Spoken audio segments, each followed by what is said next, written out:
La amistad. Es indudable que a estas alturas del tiempo aún permanece en la memoria de quienes tuvimos el gusto de conocer el restaurante La Amistad. Era el último eslabón del caserío, una parada obligada para muchos viajeros que se detenían en ese lugar a refrescar el paso del camino antes de seguir rumbo a la costa. Se encontraban con una humilde y antigua casa en la que habitaba mi amigo Camilito Contreras y su familia. Ahí él había remodelado la construcción, adaptando una pérgola de singular forma, un tabique de adobe sobre el que descansaba un ventanal de madera. Incontables capas de pintura se disputaban la superficie de su estructura. Un radier de ladrillos malamente ordenados permitía, sin embargo, que las mesas de tabla se mantuvieran en pie. Sus paredes interiores se hermoseaban con un gran número de placas de vehículos provenientes de distintos lugares de Chile que los visitantes traían y dejaban como un cariñoso recuerdo para su anfitrión. Una vez estando adentro, la vista cruzaba el arco rectangular de madera desde el que se descolgaba un letrero que anunciaba el nombre del lugar y se perdía hacia el Cerro de la Bandera, denominado así por cuanto en el ápice de este existe un monolito de cemento que permite clavar un asta con la respectiva bandera chilena. Este macizo se empinaba como un seno de mujer, árido al igual que todo el secano costero en verano y fresco como el pasto verde entre los espinos en invierno, perfumado con flores de aromo en el mes de agosto. Todas aquellas personas que conocieron a Camilito son testigos y pueden dar fe de su incomparable simpatía. Con los años se convirtió en un personaje típico de mi pueblo de Marchigua. Compartí con él infinidad de veces, le traté en la plenitud de su vida y sentí el dolor de verle desaparecer producto de su enfermedad.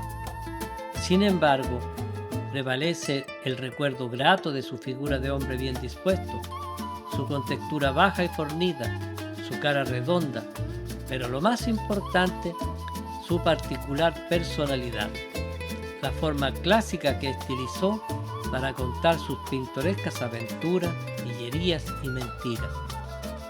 Fue, sin duda, uno de los cuentistas más simpáticos de la zona. La chispa de sus expresiones y las respuestas con rápida salida se han arraigado en el recuerdo de muchos. Es por eso que aún extraño las gratas veladas en que al alero de sus historias nos entretuvimos para dejar pasar el tiempo y divertirnos. Ahora que los años han transcurrido, invoco su memoria para que disponga en la mía su imagen viva y poder prolongar así al menos su nombre y con él parte de sus historias. Llovía intensamente esa tarde de domingo en que, como tantas otras, llegamos con un grupo de amigos hasta su negocio para pasar ahí unas horas compartiendo al calor del brasero y degustando un oloroso y caliente vino navegado. Era fácil para él entrar en tema. La conversación ágil, vigorosa y pintoresca en poco rato nos transportaba a través de sus historias a pasadas épocas e inventados lugares. Mientras afuera se descolgaba la lluvia y en chorros de agua las tejas hilaban el invierno, nuestra vista hurgaba hacia el espacio gris que ocultaba el cerro. Reunidos alrededor de las brasas, los labios saboreaban el mosto cálido del vino que matizaba nuestro rostro de chispeante color. «Cuente algo, vos Camilito», alguien insinuó por ahí. Y no faltaba más. Era la llama que ardía en sus venas por desplegar todas sus ondas de fantasía y con gustoso ardor entretenía a la concurrencia. ¿Y qué quieren que cuente, pues chiquillos, si ya saben y conocen todas mis historias? Pero eso nunca fue una negativa para el relato. Era la antesala para enhebrar sus referencias y despertar aún más el interés de su público auditor. Ya saben ustedes que en mi juventud yo fui comerciante ambulante, pues, de esos que salen a vender para todos los sectores. Recorría la zona y enumeraba todos los villorrios aledaños a mi pueblo. Bueno, yo tenía un caballo mulato que se llamaba El Broche. Proseguía. En él salía a vender de todo. Se sabía que, montando en ese caballo cargado con unas maletas a la usanza de los turcos, como se denominaba antes a los vendedores ambulantes, llevaba hasta sus caseras un sinnúmero de baratijas, principalmente ropa, telas de popelina, tocuyo, etc., que se usaban en otros tiempos. Un día sábado por la mañana, en el mes de marzo, que estaba bonito el tiempo, pero había poco pasto para los animales, pasó por aquí afuera un amigo mío, Gancho Mario, que llevaba el carretón lleno de caña de choclo para los bueyes. Yo lo invité a que pasara a tomarse un pencazo y Gancho Mario pasó. Ahí, cuando ya se iba, le dije que me convidara unas cañitas para el broche. Y él me dejó una tremenda cantidad. Se las tiré todas al caballo. Y cuando lo fui a ver en la tarde, esta miércoles se las había comido todas, pues. Bueno, dije yo, estará de Dios. Harto de falta de comida que estaba el pobre. Que te hagan buen provecho, pues, hombre. Así, entretenidos estábamos cuando se abrió la puerta de entrada y apareció tío Beto, un obrero agrícola en el fondo de la Patagua, buen hombre, humilde, amigo de todos, que visitaba normalmente Camilito y se nos unía en conversación. Su manta de lana chorreando agua, al igual que su chupalla de paja, sus pies calzados por gruesos zapatos, embarrados y remojados en los charcos.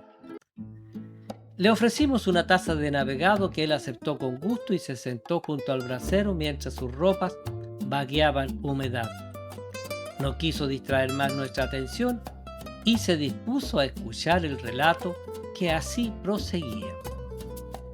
Bueno, como les iba contando, el broche se había comido todas las cañas. Y no saben nada.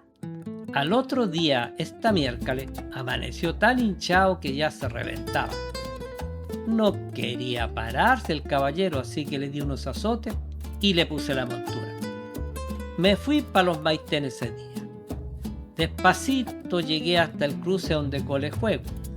Se refería al apodo que recibía otro personaje de la zona que vivió en ese sector de los Maitenes, 4 kilómetros al norte de Marchihue, transponiendo nuestros queridos y antiguos puentes que el progreso se encargó de derribar.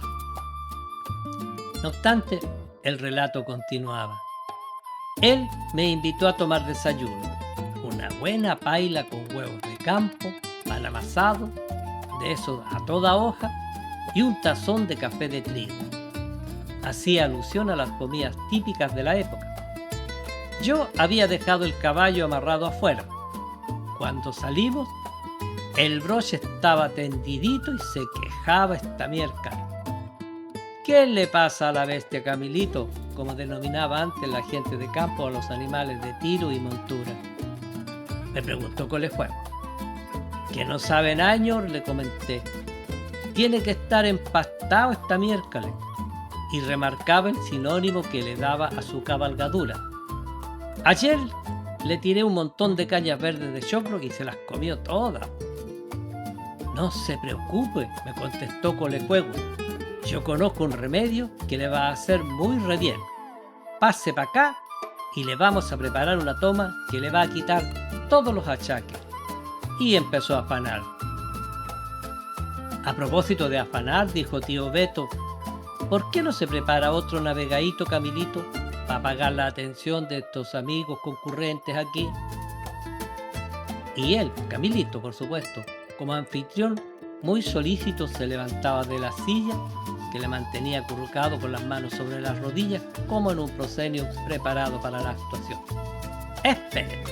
Ya vuelvo. Y caminaba rumbo al bar para volver con otra botella.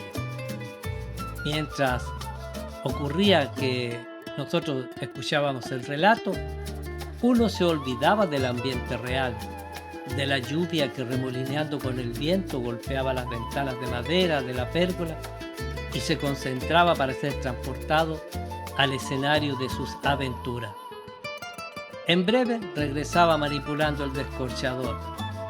Luego de instalarse una vez más en su silla, continuaba. Como les iba contando, Colejuego se metió para la cocina y trajo una tetera hirviendo. En un jarro preparó una chupilca, brebaje que contenía agua cocida con harina tostada de trigo. La revolvió y la echamos en una botella pisquera. Salimos para la calle. «Ábrale el hocico, Camilito», me dijo. Con todas sus ganas le metió la botella e hicimos que se la tragara toda. No quería tomar el lindo.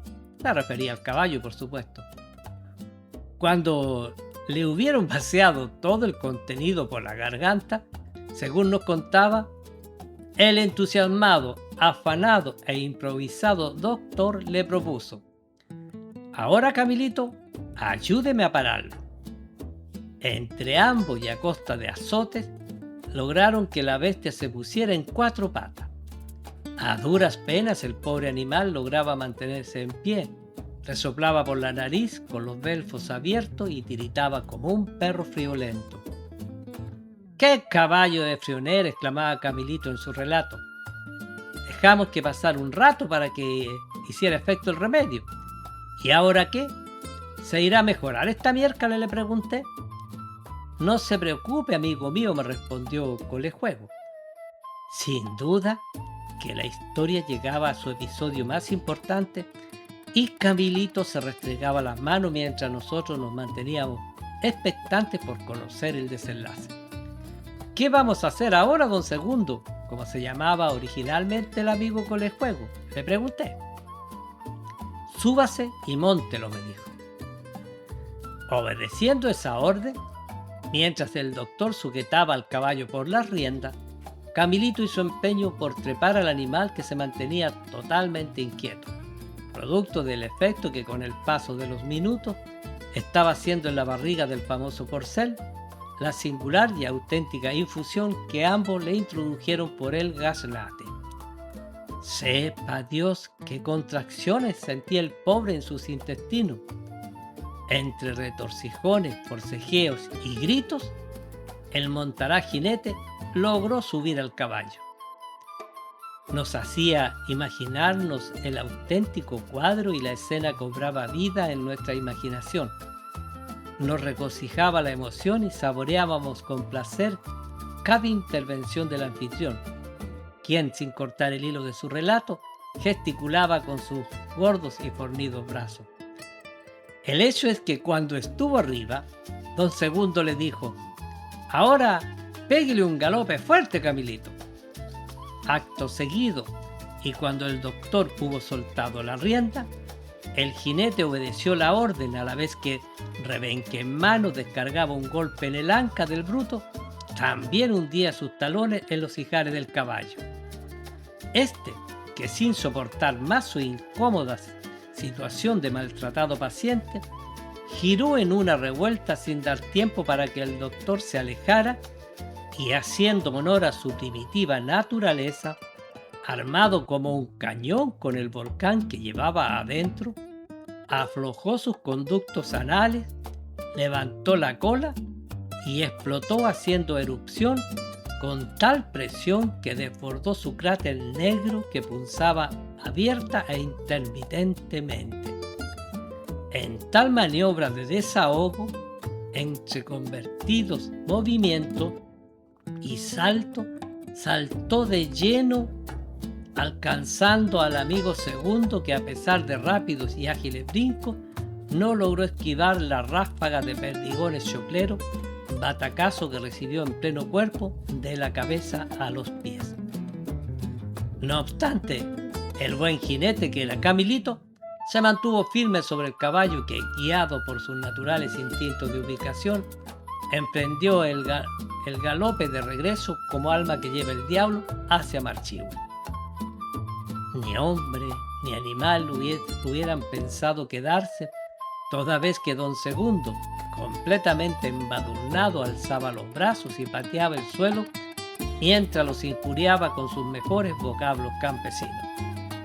Así, ambos, jinete y caballo, se alejaron a galope tendido, levantando polvareda por el camino de tierra que los traía de regreso a casa, protegiéndolos de las maldiciones y palos que le ofrecía el malogrado doctor, a quien nunca se le convenció que el hecho no había sido intencional.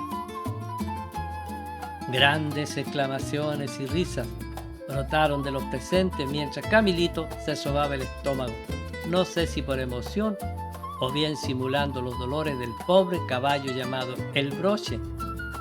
Así concluía una de sus fábulas, entre el grupo de amigos, el brasero que nos calentaba y la lluvia que afuera de la pérgola no dejaba de empapar la tierra gredosa de mi pueblo. Después de eso, alguien insinuó por ahí: «Pucha que la embarra, Camilito, ¿de dónde saca tantas mentiras?». A lo que él respondía: «Si no son mentiras, pues hombre», y procedió a revolver el brasero para avivar el fuego. En poco rato habíamos recorrido el mundo de fantasía de nuestro amigo Camilito. Acalorados por el navegado, la tarde comenzaba a teñir levemente de oscuro el cielo, ocultando la lluvia que marcaba su interminable goteo en nuestros oídos. Uno de nosotros llenó nuevamente los vasos, ofreció un cigarrillo para dar continuidad a la tertulia. «Bueno, que alguien cuente otra historia», insinuó Camilito. «¿Cómo me va a tocar a mí todo el tiempo?». Pero ¿quién se atrevería? Había que tener chispa para hacerle el peso, pues nadie podría compararse. Sin embargo, ante la insistencia y animado por varias tazas de vino caliente en donde floreaban unas torrejas de naranja, nuestro amigo tío Beto se animó y con toda su pausada paciencia, fíjese, comenzó a relatar. Así decía: «Lo que yo puedo contarles es una historia verdadera que me pasó». Así se expresaba cuando era más joven, hace varios años atrás.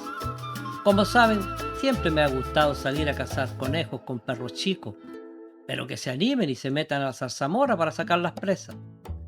Es verdad, gran afición tiene la gente de campo y en especial la de mi zona con relación a este deporte de cacería. Crían sus animales desde muy pequeños, enseñándoles con suma dedicación el arte de su trabajo. Los brutos crecen nobles al amparo de sus amos y obedecen sin mediar reparo todas sus órdenes. Olfatean y entran en las zarzas espinadas y en las cuevas de los conejos, avisando con inconfundible ladrido la presencia de las piezas. Luego las hacen salir para que afuera sus amos, prestos al acecho, les cacen a golpes de pedrada lanzadas por ondas elásticas, o bien les den alcance en airadas carreras con sus galgos, a la vez que emiten gritos como nuestros más nobles y primitivos aborígenes. Tío Beto no era la excepción, y recuerdo claramente que esa tarde nos relató la emotiva historia de su fiel perro conejero, el Chincol. A medida que se adentraba en los recuerdos, su voz se emocionaba, contagiada por el alcohol. Sin duda hablaba de él como un ser querido que ya no estaba, al cual no podría recuperar.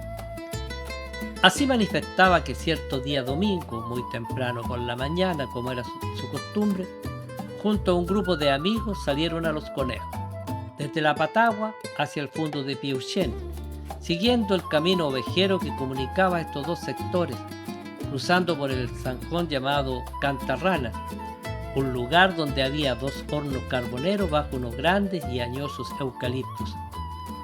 Se dice que en ese lugar se habrían encontrado indicios de un entierro corrido, muestras claras en la tierra de que algo estuvo allí enterrado.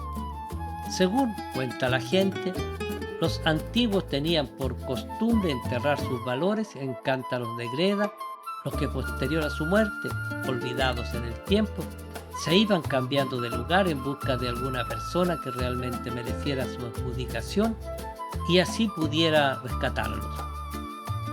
Es por eso que pocos se aventuraban a pasar de noche a través de ese reducto, temerosos de alguna aparición.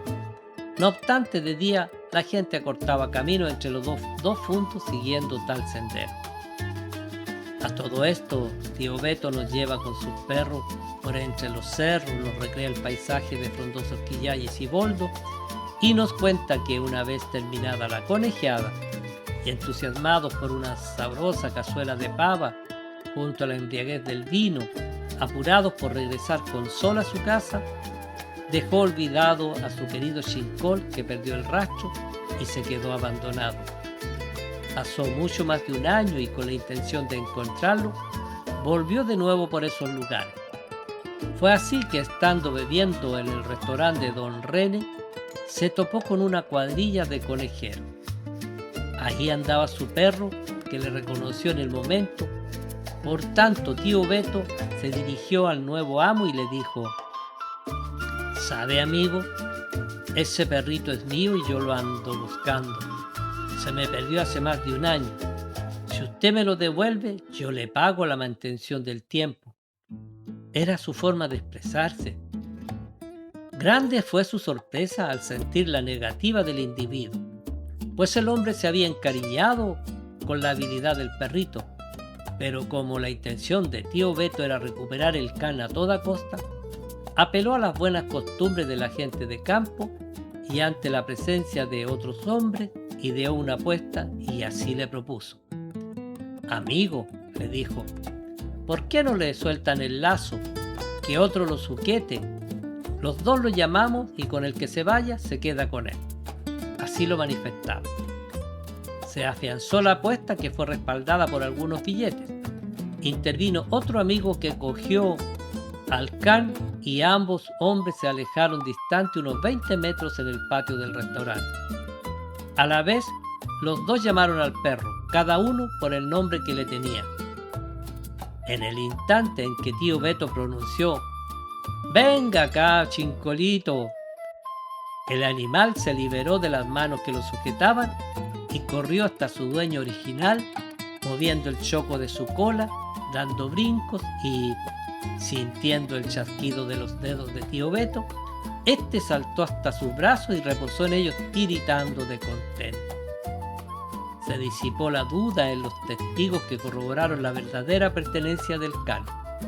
Mas, en un gesto de nobleza y agradecimiento, nuestro narrador pagó el importe de la apuesta. Puso el dinero en manos de su oponente diciendo: «Tome, amigo, para que se pague de la mantención.